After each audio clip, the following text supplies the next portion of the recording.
welcome back, dear viewers, and you're still watching the Nile cruise. And as the corridors of the 57 Cairo International Book Fair fill with the laughter and the curiosity of thousands of students, we are reminded of the future of our nation starts with a single page. While the fair offers the books, and it's our educational institutions that provide the key of unlocking them. To discuss the educational strategies behind the student literacy, we are honored to welcome Mr. Mohamed Rifaie, the International Director for Schools and the Educational Consultant. Hello, Mr. Hey, Mohamed. thank you for Hello, having me Dr. today. Mohamed, thank you very much for joining us today in Nile TV International. I would like to start first by asking you about this year's fair, which focuses on Egyptian identity. How does the habit of reading early in life help a child build a strong sense of self and globalized world? Actually, it enhances the self-awareness, Yeah. and at international schools, it's very important not to lose our own local identity by encouraging teachers to teach and the students to learn and focus on both international culture and our Egyptian culture, which reflects our own local identity. Mhm. Well, Doctor, from your the perspective, why isn't a trip to the book fair is a mandatory organized part of the Egyptian school calendar? What are the really problems can face the schools? Actually, it's more related to security and child safety. The international fairs are usually not set for school trips. It's not easy to keep the students under control, especially they wouldn't be under our full authority during the trip. Crowds think. as well do make such a huge difference, as we are bound to strict child safety and safeguarding policies. Yes. Dr. Mohammed, in your experience leading an international school, how do you move beyond the curriculum to make reading as everyday culture rather than just a requirement for exams? Yes, of course. Um, when we teach literature, Yeah. it's not just about events. It's not just about um, character analysis. It's about pushing the students forward Mhm. into um, critical thinking. Mhm. And whatever they read must be related to their real daily life. Mhm. So this is how we integrate our literature programs and our reading programs to touch their daily life. Yeah. Mr. Mohammed, and how can schools ensure that the trip to the Cairo International Book Fair is a productive learning journey and not just a day out? Um, this has to be organized with the close collaboration of the fair organizers Yeah. to make it suitable to accommodate children and school trips. Until now, this is not available, unfortunately. So Mm. we just cannot come over with our buses, bring in our kids here, Yeah. and we cannot ensure their safety. Yeah. Dr. Mohammed, we want to talk more about the school library. The modern school library is no longer a quiet room of old books. What should the smart library of 2026 look like to attract the Gen Alpha students? Actually, I do object to this. We have full libraries at most of the international schools Mm-hmm. where we have different branches of history, science, literature, and all these old, I call them not relics, I do call them treasures of knowledge. Mm-hmm. Yeah. Mr. Mohammed, also our slogan this year for the Cairo International Book Fair, who stops reading for an hour falls centuries behind, is very quite urgent. How do you instill this sense of intellectual urgency? Um, it's not by enforcement. It's Yes. what we start at early age, Mm-hmm. where we induce reading, as I said, as part of the And also student's for our daily life. children specifically Yes. to distract them from the international. the digital transformation. The digital transformation, actually, it's not. We teach them how to find their information from reliable resources. Not everything which is digitalized is a reliable resource. Google is absolutely not a reliable resource. AI is not a reliable resource.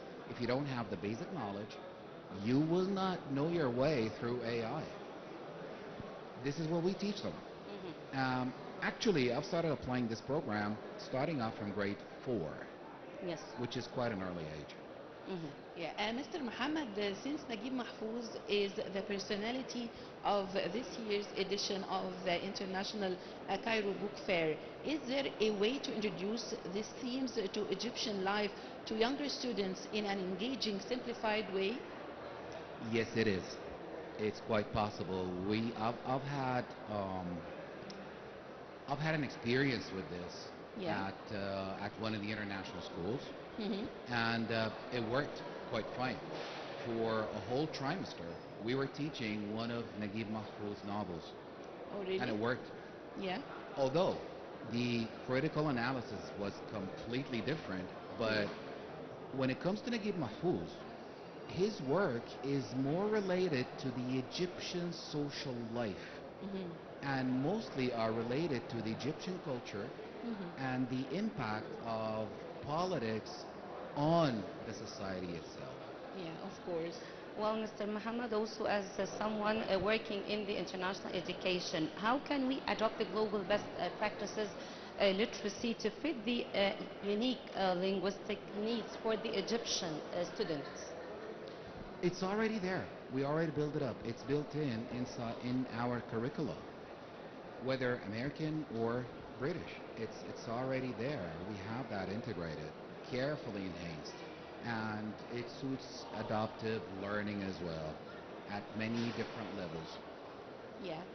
Okay. Mr. Mohammed, as a school director, do you always organize trips for students to come here and explore the book fair every year?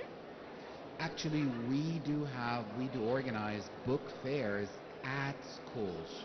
Okay. We don't do the opposite. We don't do it the other way around. We invite publishers That's to amazing. to hold a fair in our campus. Yeah, to encourage kids to read Yes, more. this is Yeah. a very common practice in international schools. Yeah. Also, how important is for these students to see their teachers and the directors as readers? Does the role model affect them? Of course, absolutely. The teacher is the first point of contact. Of course.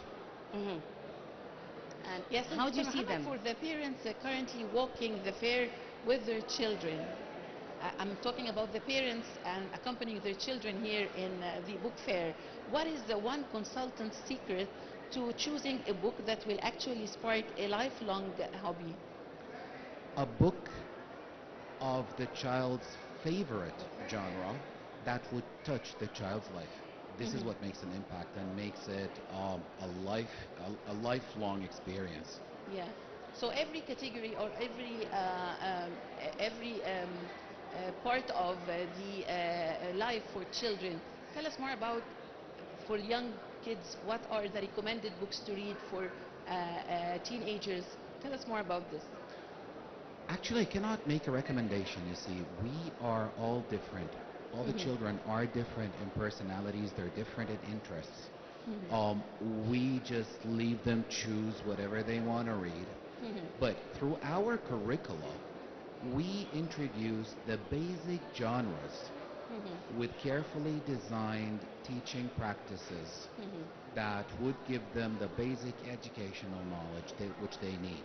Yeah. Mr. Mohammed, also, how should the international schools balance the use of the e-books and the tablets to the traditional physical reading? How can you balance between these two? Well, actually, the beginning, the startup, should not be digital. The startup should be with the raw paper books. From there, At a later age, at an older age, we then introduce them to e-readers and electronic reading, but Mm. not at the beginning. This is Okay. what's always recommended. This is bad. Yes. Well, Mr. Mohammed, reading isn't just about finishing a book. It's about understanding it. How do schools train children to read between the lines and develop the critical thinking skills that Naguib Mahfouz championed? We designed this and we push them forward to Mhm. link between the culture and the thoughts of the author himself. Mhm. Okay. Yes. We have an initiative also this year for the affordable libraries. How can are the school partners can engage with this initiative? Okay, doctor, we have an initiative this year for the affordable libraries. How do the school partners can engage in such an initiative? Well, first of all, this has to be announced and make it make this announcement to voice out to the school's administrations and managements. Of course, as a school director, I would be the first to positively respond to this. Hmm. Yeah. Mr. Mohammed, tell us more about your participation this year in the book fair and the turnout of the people. How do you, the people outside, tell us more about the atmosphere of this year's edition? Actually, I see it very positive. When I was coming on the way, I did not expect such A big masses. number, yeah. Exactly. Yeah. Turned out that the place was crowded, actually overcrowded Yeah. with people. And I've been through this traffic jam, and yes, it's working out. It's working out perfectly. I was amazed with it. It means that the Egyptian people are readers. Yes, yes. Very well readers. Especially the countries also, there is also 80 countries are participating here in the Cairo International Book Fair, yes? Yes, I've Romania noticed is the the foreigners. guest Yes, of honor, yes? I did notice the foreigners exhibiting their authors, their local books, and this is actually very positive for us as Egyptians not to be closed on our own local culture, but also to be open on other countries' cultures. Yeah. Mr. Mohamed Rifaie, the director of an international school, thank you very much for joining us today in Nile Cruise. I thank you very much for having me today. Thank Thank you. Thank you so Thanks a much. lot. Thank you. Well, ladies and gentlemen, a short break and we'll be back.